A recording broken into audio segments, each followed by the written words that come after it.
I think I bring to the panel good looks, great fashion sense. He is one of Quebec's most well-recognized business personalities. Hi, I'm Vincenzo Guzzo, president of Cinema Guzzo. But a shadow has been cast over Mr. Sunshine's empire. A Quebec judge placed his namesake cinemas under trusteeship and ordered the immediate closure and sale of its cinemas in order to pay his creditors. Vincenzo Guzzo's fall from grace unfolds like a movie worthy of playing in one of his theaters. So how did it all fall apart?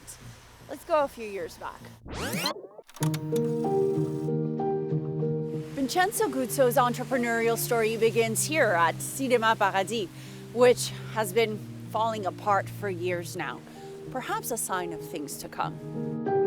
This was the first movie theater that his father Angelo bought in the 1970s, and Vincenzo learned the craft from his dad. I actually worked at the theater at the age of 4. I had a little red usher jacket. When he took over the business in the 1990s, he started an aggressive expansion plan. In just a few years, Guzzo Cinemas went from 3 locations to 10 locations.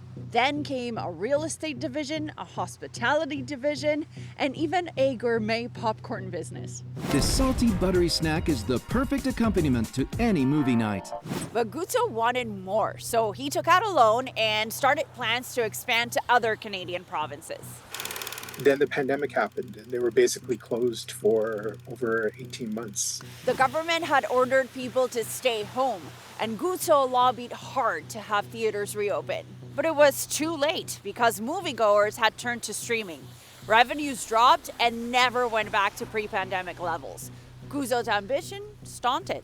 That ambition, married with bad timing, just meant that ultimately they couldn't pay back the loan. Guzzo's creditors wanted their money back and they asked the courts for help. So a Quebec judge placed Guzzo's empire under trusteeship so creditors would get their money back. If there's any buildings that's owned by Guzzo Cinemas, then they will sell those buildings. And or if there's leases, they will sell the leases. But the final credits haven't rolled for Guzzo.